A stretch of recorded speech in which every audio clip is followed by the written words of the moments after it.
उत्तर की चला गया।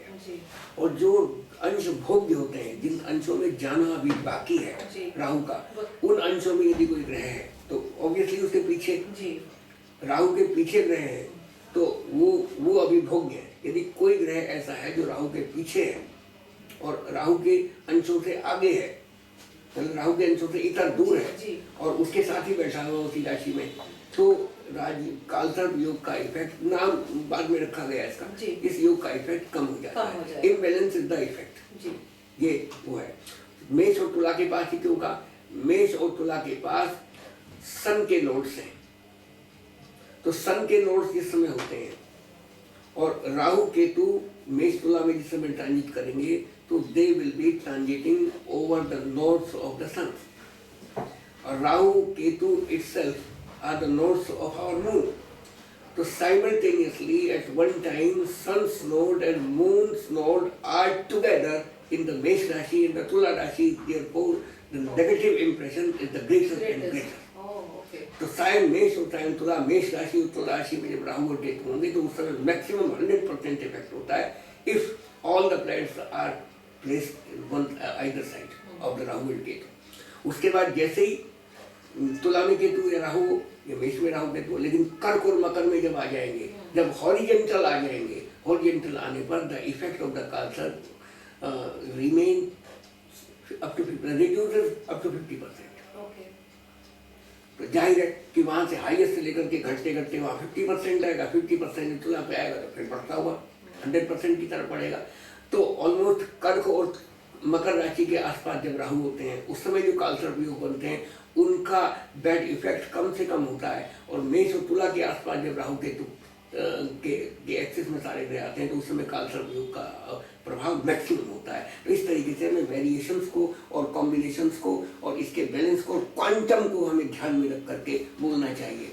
और इसके अलावा जो लोग नाम रख दिया कि फला हाउस में है तो अनंत नाम हो गया, उसमें है तो कर्कोटक नाम हो गया, उसमें ये हो गया, 12 नागों का नाम राहु को नाग समझ करके उसका नाम रख दिया है। नामकरण में कुछ नहीं रखा है, नाम में क्या फर्क पड़ता है कि मेरा नाम मेरे पिताजी कुछ और रख देते तो शायद नहीं 100% में तब भी यही काम कर रहा होता और बिल्कुल इसी रूप में होता। आपका नाम कुछ और रख दिया होता आपके पेरेंट्स ने तो आपकी पर्सनैलिटी, आपका भाग्य, आपकी डेस्टिनी, आपका काम थोड़ी बदल गया था। नाम में क्या रखा है, इसका नाम काल सर्प रख लीजिए, नाग काल रख लीजिए, काल व्याल रख लीजिए, कुछ भी रख लीजिए, तो उससे क्या फर्क पड़ता है भाई। इम्बैलेंस इफेक्ट तो बैड इफेक्ट तो आता है, तो उसको किसी भी तरीके से एक्सप्लेन करिए।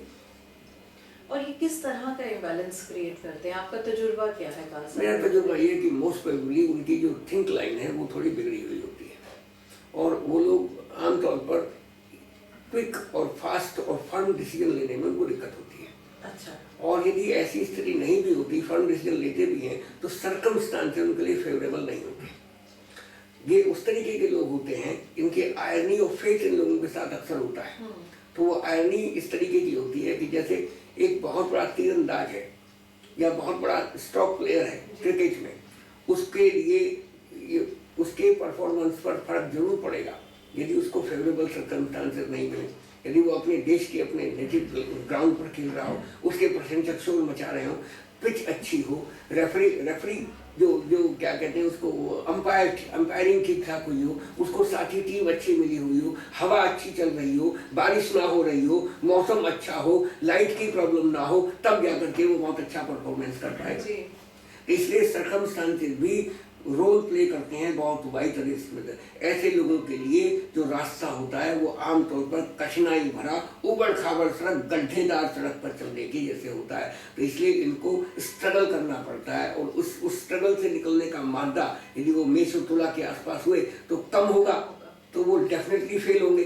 कर्क और मकर के आसपास हुआ तो वो जैसे जैसे अपनी जीवन से, अपने उत्साह से, अपनी ताकत से आगे बढ़ जाते हैं और एक्सेप्शन निकल आते हैं कि देखो कालसर्प योग था लेकिन ये तो बहुत महान बन गया। लेकिन उनकी जिंदगी को देखो संघर्ष करना पड़ता है, उनको लूज करना पड़ता है, बहुत सारी चीजों को जिंदगी में खोना पड़ता है, तब जाकर के कुछ पाना पड़ता है। हर्षवर्धन का, सम्राट का वो एग्जाम्पल देते हैं, सम्राट अशोक का एग्जाम्पल देते हैं। आपको मालूम नहीं कि एंटायर चेंज किस तरीके से आया था। कलिंग के युद्ध के बाद किस तरीके से अशोक बहुत धर्म और अहिंसावादी हो गया था, कितने हजारों लाखों लोगों को मरा हुआ देख करके। तो तब किस तरह इंक्लाइन या ये हो जाए, तब किस तरफ इनका डाइवर्जन हो जाए automatic all of the sudden, ये अनप्रेडिक्टेबल होता है। इसलिए बेसिकली इम्बैलेंस यहाँ आता है, थॉट प्रोसेस पे इम्बैलेंस आता है और कहीं नहीं आता। और वो थॉट प्रोसेस ही सर्कमस्टांसेस को अपने लिए अनुकूल बनाने की ताकत नहीं दे पाता इनको, इसकी वजह से इनके फेलियर का रेट ज़्यादा होता है। शायद ये तभी शायद आमतौर पे छूटते ही लोग कह देते हैं काल सर्प योग देख के कि मध्य आयु के बाद राइज होगा लाइफ में, क्योंकि एक स्ट्रगल वाली लाइफ होती है, तो एक जनरल एक टर्म कह दी गई है। Thank you. तब तक वो गिर गिर पड़ के सवार हो जाता है ना, जी, आदत पड़ जाती है। जी। अच्छा, हम काल सर्प योग की और कुछ बेनिफिशियंस की बात कर रहे हैं, तो कुछ 2-4 फैक्टर्स और हैं जिन पे आपसे बात करेंगे। मृत्यु भाग की कैलकुलेशन फल दीपिका में, जातक परिजात में दी हुई है, दी गई है, थोड़ा डिफरेंस है। तो हमें मृत्यु भाग के कैलकुलेशन जो है, इसमें जो सारावली की कैलकुलेशन है वो सबसे बढ़िया है। अच्छा, ठीक है, सबसे परफेक्ट है सारावली की वो ले लीजिए, और इसमें वेरिएशन में मत अंतर है। तो मृत्यु भाग एक पर्टिकुलरली ऑब्जर्व किया हुआ किसी जमाने में बहुत सारे ऋषियों ने, आचार्यों ने या सीयर्स ने, कि भाई इस पर्टिकुलर पॉइंट पर आकर के ये फैटल या अनप्रेडिक्टेबल रिजल्ट दे देता है, तो वो उन्होंने स्पेसिफाई कर दिए। उस स्पेसिफिकेशन में मैं अपने एक्सपीरियंस में पाता हूँ जो सारावली मृत्यु भाग दिए गए, those are more authentic. Okay.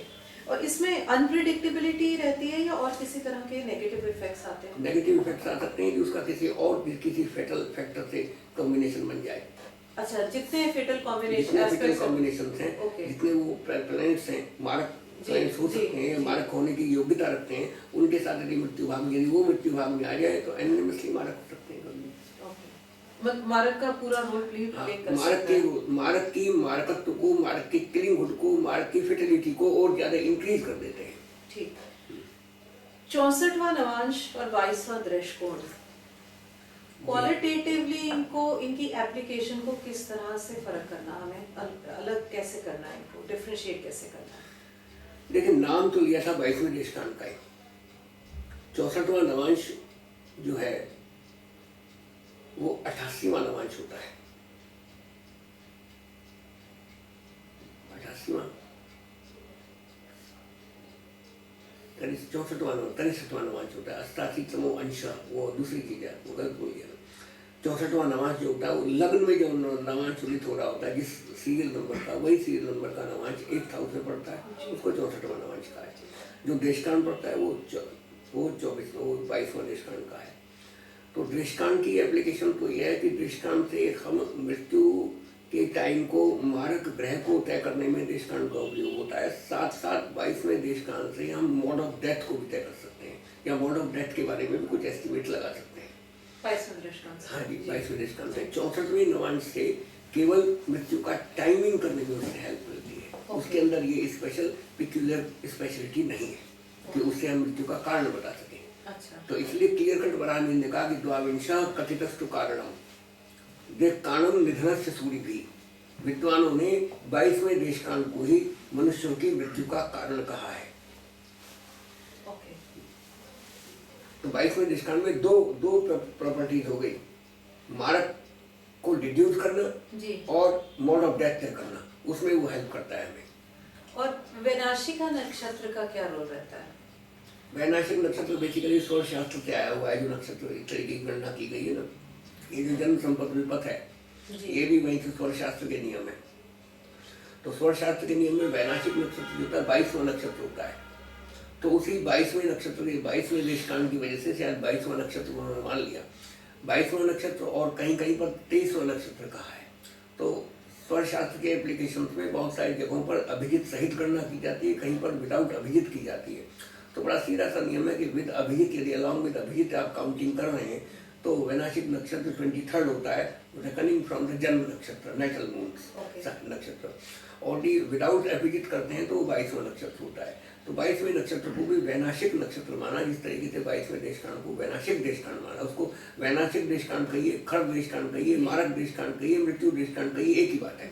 उसी तरीके से वैनाशिक नक्षत्र जिस हाउस में पड़ जाता है, जिस उसमें पड़ेगा, तो ऑब्वियसली वो चंद्रमा से 22वां होगा, इसलिए वेरी करेगा हर एक चार्ट में कौन से हाउस में पड़ता है। जिस हाउस में पड़ता है उस हाउस के प्रिंसिपल्स को, उस हाउस के सिग्निफिकेंस को थोड़ा फेल करता है। थोड़ा कम करता है। जिस तरीके से अस्तमेश किसी हाउस में बैठ जाए तो उस हाउस की अच्छाई को थोड़ा कम करता है, उसी तरीके जहाँ वैनाशिक नक्षत्र पड़े उस हाउस की अच्छाई को थोड़ा कम करेगा, उसके शुभ फल को थोड़ा रिड्यूस कर देगा। ओके।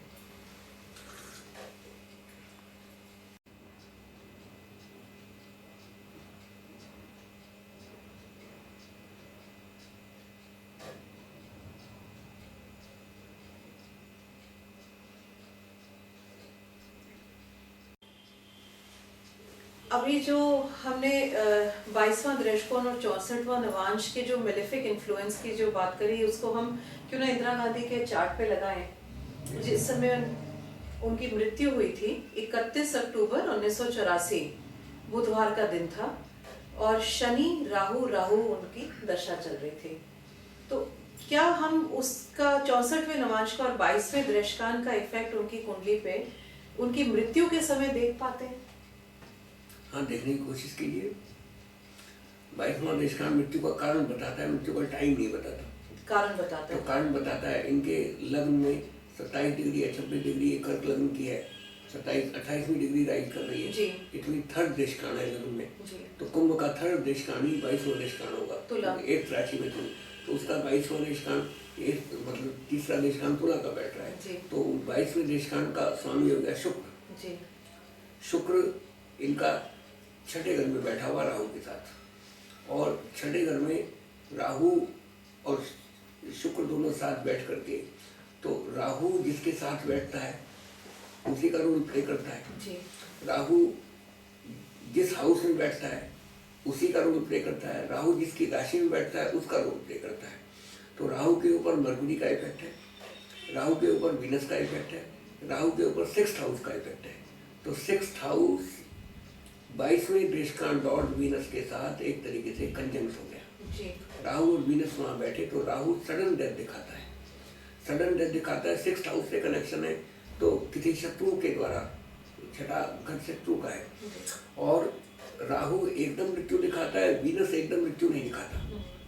और 22वां दृष्टिकोण तुला में है तो चर दृष्टिकोण है वो, इसलिए चलते हुए मृत्यु होती है। वो चलते हुए कहीं सड़क पर चल रहे हैं, घर में चल रहे हैं, कहीं बढ़ रहे हैं, कुछ ट्रैवल कर रहे हैं, कुछ भी हो सकता है। लेकिन 8th हाउस में कुंभ राशि है, इसलिए घर के आसपास उसी सिटी में डेथ होना दिखाता है। लेकिन डेथ के समय वो चल रहे थे, बिस्तर पर लेटे हुए नहीं थे। ये चर राशि का दृष्टिकोण अपने नेचर से बताता है। और वीनस साथ आ गया तो वीनस को डिले करता है। इसका मतलब है कि गोली लगते ही एकदम डेथ नहीं होती है, गोली लगने के थोड़े समय के बाद डेथ होती है। और वीनस क्या है? वीनस डिहाइड्रेशन का रिप्रेजेंट करता है मार्क के रेफरेंस में। तो डिहाइड्रेशन होता है, तो डिहाइड्रेशन एक्सेसिव ब्लड के बहने की वजह से भी हो सकता है, एक्सेसिव बीमारी की वजह से भी हो सकता है। तो शत्रुओं का आघात से बीमारी तो होगी नहीं, तो वहाँ एक्सेसिव ब्लड बह जाने की वजह से हो सकता है। उनको ट्रीटमेंट तो डेफिनेटली दिया ही गया होगा, जिस समय हॉस्पिटल ले गए होंगे घायल होने के बाद। तो वो ट्रीटमेंट दिखाते हैं, आफ्टर ट्रीटमेंट या after some time being hurt, उसके बाद जो है कुछ समय बीत जाता है और उसके बाद वो उनकी ऑन द स्पॉट नहीं हुई, ऑन द स्पॉट नहीं होती है, चलती हुई होती है लेकिन ऑन द स्पॉट नहीं होती। अब वो रोड एक्सीडेंट होता है, घर में एक्सीडेंट होता है, ऊपर से गिरते हैं, चलते चलते गिर जाते हैं, कहीं पहाड़ी पे चढ़ते हुए गिर जाते हैं, ये सब नहीं बताया जा सकता इससे, इस तरीके से और बारीकी में नहीं जाना चाहिए। 64वें नवांश को 64वां नवांश टाइमिंग बताता है। टाइमिंग किस तरीके से बताया? 64वां नवांश इनका बैठेगा कुंभ में, तो कुंभ का 9वां नवांश हो गया, कुंभ का आखिरी नवांश मिथुन में आ गया। लगन से ले रहे हैं हम 64वां नवांश, लगन से 64वां नवांश, क्योंकि सब जगह यही कहा गया है, केवल एक जगह जातक पारिजात में कहा है कि चंद्रमा से 64वां नवांश लेना चाहिए, लेकिन और कहीं इसका समर्थन या इसका कहीं सपोर्ट में और कोई साइटेशन नहीं मिलता। इसलिए हम लगन से भी देख लें और चंद्रमा से भी देख लें, आपकी इच्छा है। लगन से बुध बनता है, चंद्रमा से देखें तो जो शुक्र बनता है। तो शुक्र में से वही प्रॉपर्टी आ गई जो अभी 22वें दृष्टिकोण में थी, तो शुक्र प्रॉब्लम हो गया। शुक्र वैसे भी गुलिक का डिस्पोजिटर और गुलिक का डिस्पोजिटर भी, इसलिए एक तरीके से इसको और एक एडिशन पावर अथॉरिटी मिल गई मारने की। तो ऐसी स्थिति में शुक्र मारक हो जाता है। और मरकरी जो है, अगर हम लगन से लें, मरकुरी को ले तो मरकुरी और वीनस ये दोनों क्या 64वें नवांश से क्या होता है कि मरकुरी मतलब ये 64वां नवांश जिस राशि में पड़ रहा हो उस राशि के महीने में, अच्छा, उस राशि में चंद्रमा के गोचर करते समय या उस ग्रह के द्वारा रिप्रेजेंट किए गए वीक डे में डेथ होती है आमतौर पर, वो क्रिटिकल होता है टाइम। तो यदि हम 31 अक्टूबर 1984 को देखें तो उस समय आप ही ने शायद अभी बताया बुधवार पड़ा था, बुधवार पड़ा, हाँ, तो बुधवार पड़ रहा है तो बुधवार में उन्होंने बता दिया। लेकिन हम ये चेक कर सकते हैं कि वहाँ वृश्चिक राशि में चंद्रमा था या नहीं था, या वृश्चिक के त्रिकोण में चंद्रमा, कर्क वृश्चिक मीन में चंद्रमा हो सकता है, अभी देख लेते हैं। इससे पता लग सकता है हमें। इस तरीके से हमें हेल्प करता है टाइमिंग में, पिन पॉइंटिंग द टाइम में 64वां नवांश में हेल्प करता है। मून जो था मकर में है, 31 अक्टूबर को सुबह 10 बजे के करीब शायद ऐसा हुआ था जी। इसको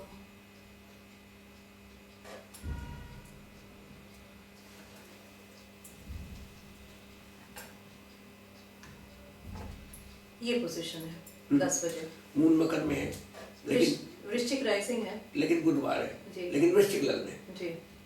तो वृश्चिक लग्न आ गया, तो चंद्रमा लग्न कहीं भी कुछ हो सकता है। तो इस तरीके से पिन पॉइंटिंग करने में टाइम को ये हमें 64वां नवांश हेल्प करता है। तो वृश्चिक राशि कनेक्ट हो गई, राइजिंग साइन था जी, और वेडनेसडे था, तो 64वें नवांश के दोनों फैक्टर्स वहाँ पर मिल गए, तो इसलिए वो फेटल स्थिति बन सकती है। और जी इस तरीके से टाइमिंग करते हैं, लेकिन मारक दशा वगैरह भी उसमें वाइटल रोल प्ले करती हैं, अकेले इससे तय नहीं होता। लेकिन ये 22वें देशकाल के विषय में एक स्पेशल रूल है जी। यदि 8th हाउस में कोई प्लैनेट नहीं है तब हम 22वें देशकाल का प्रयोग करते हैं। अच्छा। द्वाविंशत् कथितस्तु कारणम दिक्कानु दिग्नस्त सूर्यभि तस्याधिपतिर्भपोपि वा निर्याणम सुगुणैः प्रयच्छति। 22वें देशकाल का प्रयोग तब करेंगे जब 8वें घर स्थान में कोई ग्रह ना हो। तो 8वें घर में स्थान, 8वें घर का खाली है, इसलिए 22वें देशकाल सही बैठ रहा है। यदि 8वें घर में कोई ग्रह बैठा होता तो अष्टमेश बैठा होता है या कोई और दूसरा ग्रह बैठा, तो उनकी वजह से ये चीजें वेरी करती डेफिनेटली। ओके। उनमें से जो स्ट्रॉन्गेस्ट होता या जो सबसे ज्यादा क्रूरतम होता, सबसे ज्यादा क्रूअल होता, उस प्लेनेट से ये सारी चीजें कमांड होती है। अब हम बता रहे हैं डे या राइजिंग साइन या वगैरह वगैरह। तो हमने वीनस और मरकरी का रोल तो इसमें देख ही लिया चार्ट में।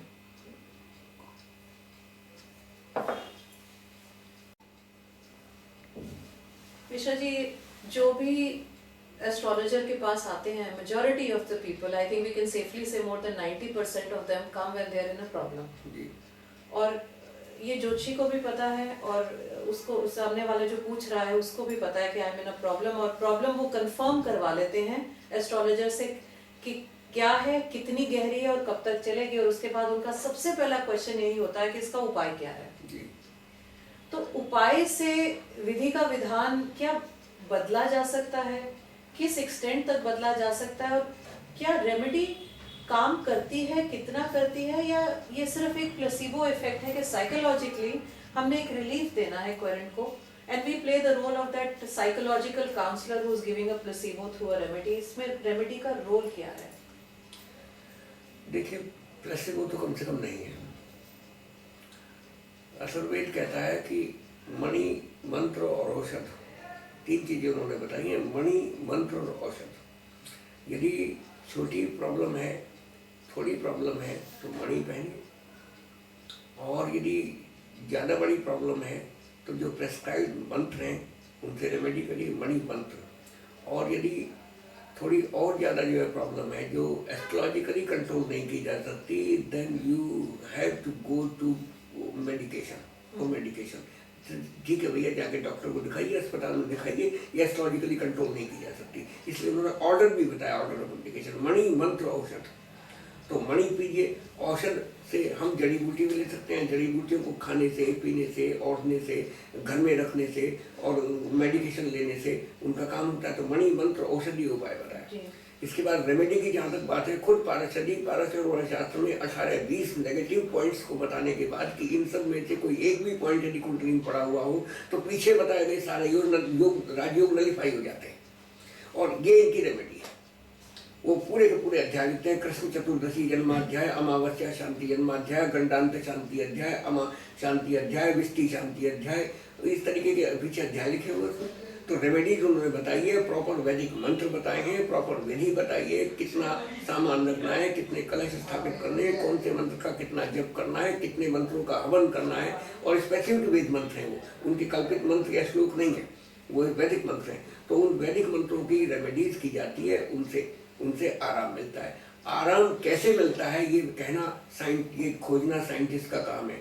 हमारा काम तो देखना ये है कि भाई रेमेडी करते हैं तो कुछ आराम मिलता है, और ये आपने अनुभव किया है। अब आप प्रार्थना करती हैं, आपका काम प्रार्थना से बनता है। आप जाके भगवान के सामने कहते हैं कि प्रसाद चढ़ाऊंगी, मेरा एक काम पूरा कर दीजिए, और आपका काम पूरा हो जाता है। तो ये साइंटिस्ट का काम है खोजने का, कि वो देखेंगे कि आपके प्रसाद बोलने से, भगवान को रिश्वत देने से ये काम संभव हुआ या ऑटोमेटिकली ये काम होना था। हम तो जानते हैं कि हाइड्रोजन और ऑक्सीजन दो अलग अलग चीजें हैं। हाइड्रोजन गर्म गैस है और ऑक्सीजन ठंडी गैस है, ऑक्सीजन हवा है।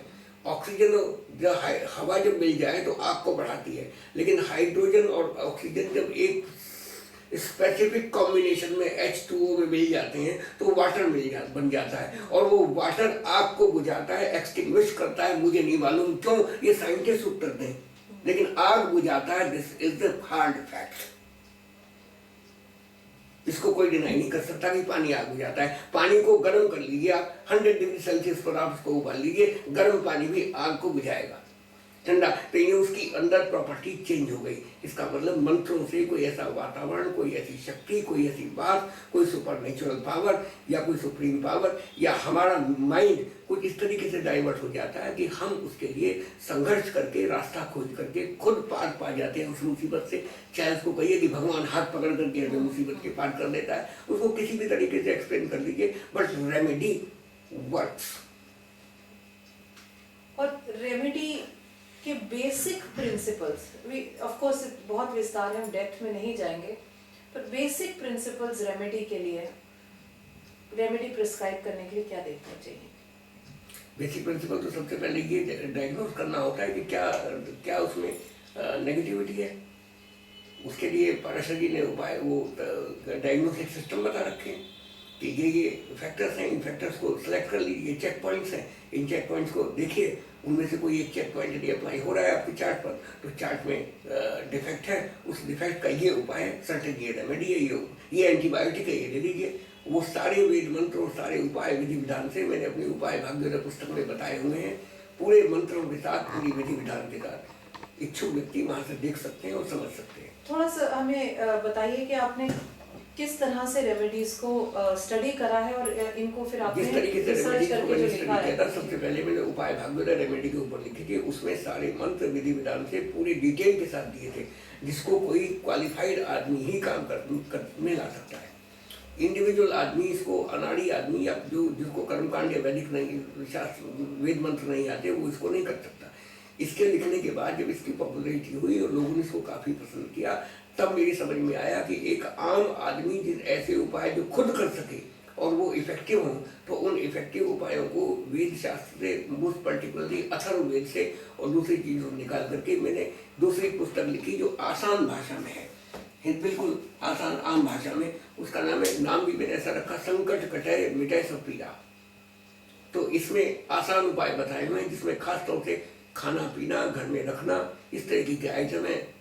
घर में मसाले, जड़ी बूटी, पेड़ पौधे, कुछ थोड़ा बहुत वेरिएशन करना, जरा से चेंजेस करना, दान वान जरा सा करना, कोई मणि मंत्र पहन लेना, इस तरीके का बताया। जब ये पुस्तक आ गई तो इसको लोगों ने इससे भी ज्यादा तेजी से हाथ में, जोर शोर से हाथ में लिया। और इसको पसंद करने के बाद स्थिति यह है कि लोग कहने लगे रेमेडी में जो रत्नों के ऊपर एक किताब भी हमें चाहिए। रत्नों के ऊपर ये किताब देखिए, कौन से लग्न को कौन सा रत्न पहनना चाहिए, इस बारे में जो मिथ है और जो मिसगिविंग्स है, जो मिसअंडरस्टैंडिंग्स है, उनको दूर करते हुए वैदिक प्रमाण के साथ ये सिद्ध किया और दिखाया कि भाई किसको रत्न पहनना चाहिए और वो रत्न कैसे फायदा करता है, उसको भी उत्तर देने की कोशिश की है।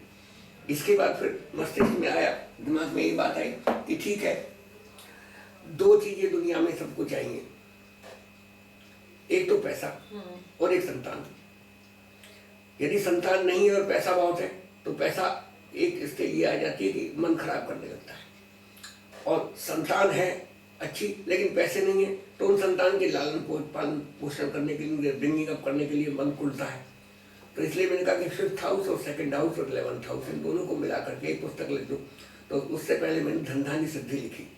धनधान्य सिद्धि में फाइनेंशियल स्टेटस चेक करने के लिए बैरोमीटर्स दिए हुए हैं और इन बैरोमीटर्स को चेक करिए और चेक करने के बाद आपको पता लगेगा आपकी किस्मत में, आपकी कुंडली में कितना धन है।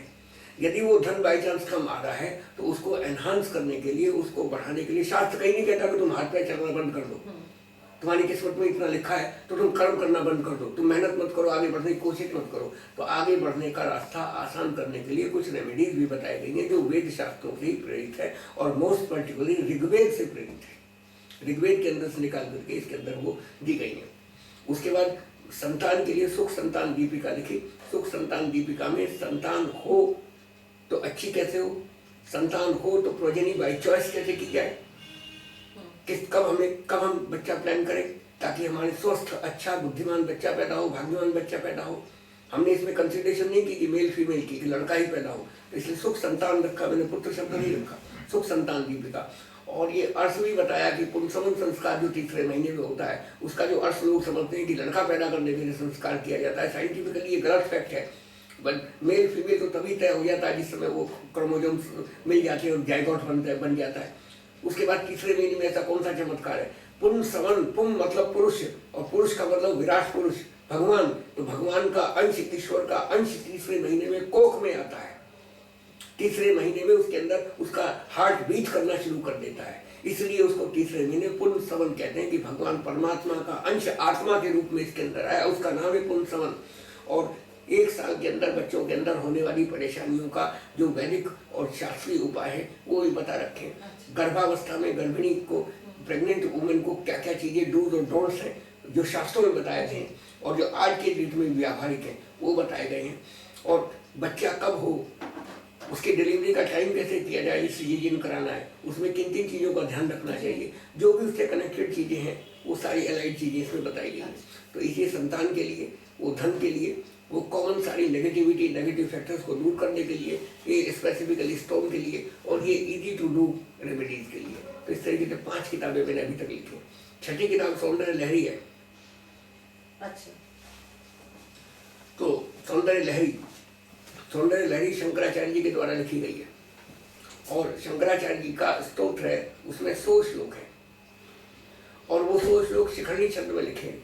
उसमें त्रिपुर सुंदरी भगवती की उपासना की गई है।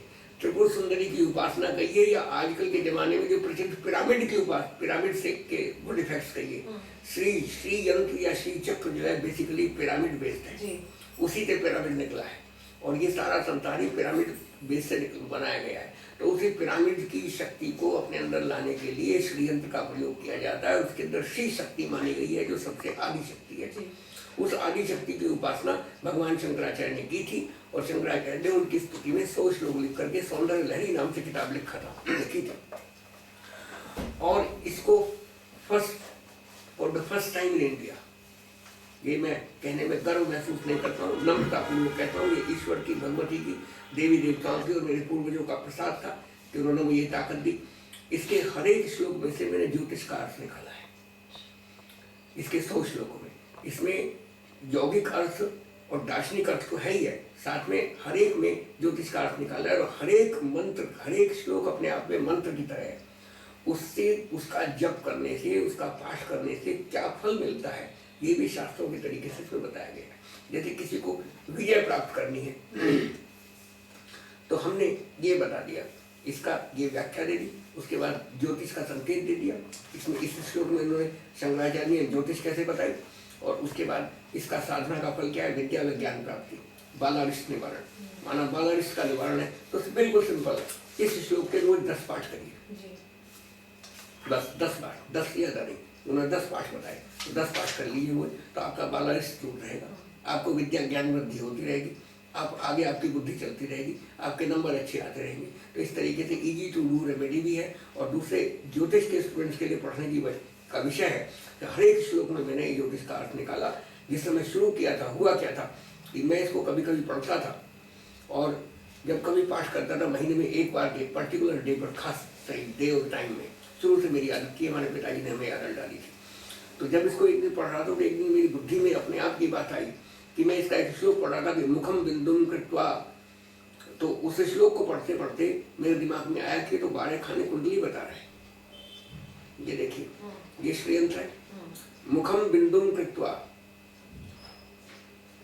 मुख को मुंह बन, मुख तो ये लग्न हो गया, कुछ युग का मधस, उसके नीचे कुछ युग यानी 2 ब्रेस्ट हैं, और उसके बाद ऐसे चलते चलते इस श्लोक में 12 के 12 खाने आ जाते हैं, 12 के 12 हाउस आ जाते हैं। उसी से आपने श्री यंत्र को लेके, श्री यंत्र है ये, श्री यंत्र के बाद ये शिव शक्ति यंत्र है, शिव शक्ति यंत्र क्या है, 12 खाने ऐसे बन जाते हैं, ये उस श्लोक में बताया गया। मैंने कहा नहीं इसमें ज्योतिष है। फिर हमने 2-3 श्लोकों को पढ़ा, ध्यान दिया, तो अपने आप ऊपर से कुदरती बुद्धि इस तरीके की है कि अपने आप निकलता चला गया। और आज यदि कोई मुझसे पूछे कि कैसे हुआ था, मुझे नहीं पता, शायद ईश्वर ने, भगवती ने मेरा कान पकड़ करके मुझसे ये अर्थ लिखवाया था। आज मैं नहीं कर सकता इसको, तो ये सब ईश्वर की कृपा है, उनकी देन है। और इस तरीके से हर एक नक्षत्र चक्र को, आसमान का चक्रों ने बताया, एक एक नक्षत्र को उन्होंने एक एक श्लोक में लिया, और उसी ऑर्डर में गए जिस ऑर्डर में आसमान में दिखाई पड़ते हैं। अच्छा। तो ये बड़ी इस तरीके से मैंने ज्योतिष का अर्थ निकाला है, और ये किसी ने नहीं निकाला। इसमें बहुत पहले किसी ने योग शास्त्र का अर्थ निकालने की कोशिश की थी, जो भगवद गीता की व्याख्या एक प्रकार से हो सकती है ना, उसी तरीके से सौंदर्य लहरी की भी अनेक प्रकार से व्याख्या होती है।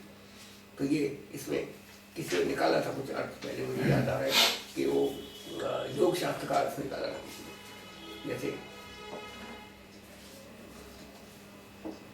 ये है ना, हर एक श्लोक से ज्योतिष तत्व का निष्पादन किया गया है, और इसमें यौगिक क्रियाओं द्वारा चक्र भेदन, साधना, ग्रह और देवों के पूजने, शुभ फल और अंत में केवल भक्ति से संबंध होने के कारण स्पष्ट संकेत आचार्य दिए। तो ये उपायात्मक उपाय पर ये अपने आप में एक अलग तरीके की और ऑथेंटिक बुक है। और ये भी जो श्रद्धा वाले हैं, आस्था वाले लोग हैं, उनके लिए काम किया। और नहीं तो इसको लोग ज्योतिष के लिए पढ़ते हैं लोग कि कमाल, इसमें ज्योतिष का जो अर्थ निकला है, हम भी तो देखें कैसे निकला है। तो कुंडली भी है, ग्रह बल अनिवार्य है, ग्रह पंचतत्व किस तरीके से रोल प्ले करते हैं, किस तरीके से इसमें श्लोकों में सब में बताया गया। उसमें कुंडली का आज्ञा, कुंडली रूप, कुंडली ही आज्ञा चक्र शिव शक्ति है, और हमने एक एक शब्द का अर्थ लेकर के उसकी व्याख्या की है। एकादश तारामंडल है, इस तरीके से उसमें व्याख्या की हुई है। तो ये भी रेमेडी के ऊपर एक पुस्तक है। मिश्र जी, जो वैदिक धर्म को मानते हैं वो तो ये श्लोक पढ़ लेंगे, लेकिन जो दूसरे धर्म के लोग हैं या जो विदेशों में रहते हैं, उनके लिए उपाय आपने जो कोई ऐसी पुस्तक है जो अगर वो अनुवाद करा जाए उसका, तो उसमें से उपाय निकल आए, या आप उनको गाइड कर दीजिए। संकट कटे मिटे सब पीड़ा में मैंने जैन धर्म, बौद्ध धर्म और इस्लाम के लिए देने की कोशिश की थी, फिर मैं चुप हो गया उसमें। आजकल माहौल ऐसा नहीं, जरा सी कुछ बात हो जाए उसका पतंगड़ बन जाए। तो जैन धर्म और बौद्ध धर्म, इनके उपाय दिए हुए हैं। और दूसरे जो आर्य समाज के लोग हैं, जो आर्य समाज हैं या दूसरे लोग हैं, तो वो किसी भी रूप में ईश्वर का ध्यान करिए। मैंने अंत में ओम की साधना बताई है। तो ओम में सब चीज़ें हैं। जो सिख धर्म है उसमें भी ओम है, जो आर्य समाज है उसमें भी ओम है, सनातन में भी ओम है। तो ओम के किसी भी रूप में आप परमेश्वर की उपासना करिए। केवल उपासना का तरीका अलग अलग हो सकता है। उपासना का तरीका, आस्था और विश्वास यदि आपका है तो आप पत्थर को पूजें तो वो भी भगवान बन जाता है। तो उस आधार पर अपनी अपनी आस्था और विश्वास के अनुसार काम करें। जो स्पेसिफिक मंत्र बताए हैं वो वेद में मंत्र हैं, तो उन्होंने ऐसा नहीं लिखा कि हिंदुओं के लिए है, उनके लिए नहीं है। तो उन मंत्रों का जप वो भी करें, वो किसी स्पेसिफिक या स्पेशल धर्म के लिए, जिस प्रकार से मेडिकल साइंस किसी खास रिलीजन के लिए, रिलीजन वाले लोगों के लिए नहीं लिखी गई। वो डॉक्टर कभी ये नहीं देखता कि आपका रिलीजन, आपका फेथ क्या है। आपने अच्छा इस्लाम है तो आपके लिए ये स्ट्रेप्टोमाइसिन चलेगी, और अच्छा आप हिंदू हैं तो आपके लिए एजिथ्रोमाइसिन चलेगी, ऐसा नहीं बोलता। तो ठीक उसी तरीके से ज्योतिष भी किसी धर्म विशेष के लिए स्पेशली, या युग विशेष के लिए, या देश विशेष के लिए लिखी गई है। सार्वभौम है, यूनिवर्सल है, सारी दुनिया के लिए। तो जिनकी आस्था हो वो करें। आज विदेशों में भी लोग हिंदू धर्म और वैदिक मंत्रों के प्रति आस्थावान है। और तो और बहुत सारे अंग्रेज लोग जो ज्योतिष से किसी तरीके से कनेक्टेड है, अपने नाम तक हिंदुस्तानी तरीके के रखने लगे। हाँ, बड़े बड़े अंग्रेज, कोई राधे बन गई है, कोई कुछ बन गए हैं, कोई संतों के नाम पर उनके ऊपर नाम रखते हैं। तो इसका मतलब उनका इंक्लिनेशन, उनकी श्रद्धा, उनका विश्वास वैदिक धर्म पर है, तो वो लोग भी वैदिक मंत्र पढ़ें। और जो दूसरे धर्म के लोग हैं उनके लिए इसमें संकट कटे मिटे सब पीड़ा में उपाय दिए हुए। और दूसरी बात, फोनिक के उपाय हमने दिए, स्वरों के उपाय, अक्षरों के उपाय हमने दिए। तो रामायण के उपाय इसमें दिए हैं, भागवत के उपाय हमने इसमें दिए। खाली दीपदान के उपाय इसमें दिए जो किसी धर्म से संबंधित नहीं है। दिया जलाना, जोत जलाना, जोत जगाना। अरे क्रिश्चियंस के यहाँ मोमबत्ती कैंडल जलाई जाती है, दीपक जलाया जाता है, हमारे यहाँ दीपक जलाया जाता है, गुरुद्वारे तक में जोत बत्ती जलती है। तो ऐसी स्थिति में दीपदान करने से भी, दीपदान करने के उपाय बताए गए। उसके बाद जैनों के लिए नमोकार मंत्र बताया गया है, उनके लिए पद्मावती देवी की उपासना की गई है, नमो अरिहंताणम, ये क्या कहते हैं नमोकार मंत्र बताया गया है। फिर राशि के अनुसार भी उपाय बता दिए कि भाई जो मंत्र है आप मुझे अपने छोटे छोटे जैन धर्म के उपाय। उसके अलावा गायत्री मंत्र बताया, गायत्री मंत्र सारी दुनिया में पॉपुलर है, आप केवल गायत्री मंत्र से उपाय कर लीजिए। इसमें केवल ये बताया कि किस चीज से किस तरह कितना जप करें, किस तरीके से करें, क्या हवन करें। और छोड़िए ABCDEFGHIJKLMNOP ये सब, तो इसमें तो किसी की बपौती नहीं है, ये तो हिंदुओं का नहीं है, ये तो वेद का नहीं है। वो आपने फोनेटिक्स बताया ना, हाँ, फोनेटिक्स से तो देखिए उससे बता दिया। ये मैं अपनी मन से नहीं बता रहा हूँ, ये वर्णमाला शास्त्रीय घोषणा है। वर्णमाला पर बिंदी लगा दीजिए एक एक अक्षर पर, ये मृत्युंजय मंत्र बन जाएगा। इसका जप करिए। ये वसूली पाने के लिए, कोई चीज डूबी हुई है, आप उसको मिल नहीं रही है तो आंख के ऊपर बिंदी लगाइए। और इसके आगे पीछे ये बीज मंत्र लगाइए, ह्रीं अम ह्रीं, ये मंत्र है और ये शास्त्रों में बताया नहीं है। ओम लगाना ऐच्छिक है, ऑप्शनल है। आप ओम ह्रीं अम ह्रीं ये कहें, आम ओम ह्रीं अम ह्रीं ऐसा कहें, तो बाद में ये 3 मंत्र आगे और 3 मंत्र पीछे लगाइए, संपूर्ण लगाइए और उसके बाद ये मंत्र बन गया आपका। तो इससे करिए। और दूसरे ये शिव सूत्र है जिसमें संस्कृत अल्फाबेट बताई गई थी, शिवजी ने पहले सबसे पहले बताई थी। इसका जब एक सांस में करिए, एक सांस में जब करते ही जिस मनोरथ को लेकर के आप इच्छा से इसको जब करेंगे, एक सांस में रोज कम से कम 10 बार बोलिए, तो आपके अंदर वो शक्ति, वो ताकत, वो रेकी, वो प्राण शक्ति पैदा हो जाती है, ब्रह्मांड की वो शक्ति आपके अंदर आ जाती है कि आप उस चीज से लड़ने के लिए तैयार हो जाते हैं और आप उसको इवेंचुअली प्राप्त कर लेंगे। इसको देखिए, एक सांस में पढ़ना होता है, इसका नियम ये है, अयों ऋग्रिक एयों हयवच नल्लां यमगण जपय खड़दस जपगणदस खपचड़दस चरसव कपाय सरसर हल। ये एक बार हुआ। अयों ऋग्रिक एयों अयों हयवच नल्लां यमगणम जपय खड़दस जपगणदस खपचड़दस चरसव कपाय सरसर हल। इस तरीके से बोलिए, तो इसमें कहीं कोई धर्म आड़े नहीं आता। तो सब तरीके के उपाय हमने आसान उपाय इसमें बता रखे हैं, फोनेटिक कॉम्बिनेशन का मंत्र है जी। तो इसमें कहीं कोई धर्म आड़े नहीं आता, जिसकी इच्छा हो, जिसको जो रुचे वो करे। बिहारी लाल ने कहा है कि अति अगाध अति ओथरो नदी कूप सरबाए, तालाब बावड़ी कुआ नदी सब उछले भी हैं, यानी कम पानी वाले भी हैं, खूब पानी वाले भी हैं। वाको तो सुरसरित वही, उसकी तो गंगा वही है जो जाकी प्यास बुझाए, जिससे जिसकी प्यास बुझ जाए उसके लिए तो वही गंगा नदी है। तो जिससे जिसकी इच्छा पूरी होती हो, जो जिसके काम आ जाए। हमने तो अलग अलग कॉम्बिनेशन दवाओं के बता दिए हैं, रेमेडीज के बता दिए हैं, जो जिसको अच्छा लगे, जो जिसको रुचे वो इससे इस्तेमाल करे और फायदा उठाए। तो वैदिक शास्त्र को, वैदिक ज्ञान को, ऋषियों को धन्यवाद दे, और फायदा ना हो तो भैया उसको दोबारा करें, क्योंकि शास्त्र का नियम है। तो कहीं करने से हमसे गलती हो गई हुई, ऋषियों ने गलती नहीं की है। और करना स्वयं है, या दूसरे से कराइए। यदि आप खुद नहीं कर सकते तो कि दूसरे से करा सकते हैं, ऐसी कोई बात नहीं है। इसमें कोई हार्ड एंड फास्ट रूल नहीं है कि आप अपने आप करें। अपने आप आपके पास टाइम नहीं है तो आप किसी को अपॉइंट कर सकते हैं, आपके अटॉर्नी बन करके वो काम कर सकता है। जो पंडित होता है, जो संकल्प लेके काम करता है, वो आपके बिहाफ पर ही काम करता है, वो आपकी तरफ से ही करना होता है। और रेकी डिस्टेंट रेकी होती है, डिस्टेंट रेकी की तरह ये काम करते हैं। उन्होंने कहा कि दूर बैठे हुए आदमी का भी उपाय कर सकते हैं। आप यहाँ बैठ करके मंत्र जपें, और वो दूर देशों में हजारों किलोमीटर दूर कोई व्यक्ति परेशान है, उसके लिए उपाय करते हैं, उसका नाम लेकर के करते हैं। तो उसके लिए उन्होंने नियम बताया, उन्होंने तर्क दिया कि जिस तरीके से हजारों गायों के भीड़ में बछड़ा अपनी गाय के, अपनी माँ के, रियल माँ के, बायोलॉजिकल माँ के पास जाकर के उसके थन चूसता है, उससे दूध पीता है, तो ठीक उसी तरीके से जो शब्द है, वो शब्द ब्रह्म है, वो आसमान में जाता है, और आसमान में जाकर के जैसे इंटरनेट कनेक्शन होता है, उसी तरीके से वहीं जाकर के उसी राइट्स आईडी पर जाकर के क्लिक करेगा और वहीं पर डाउनलोड किया जा सकेगा।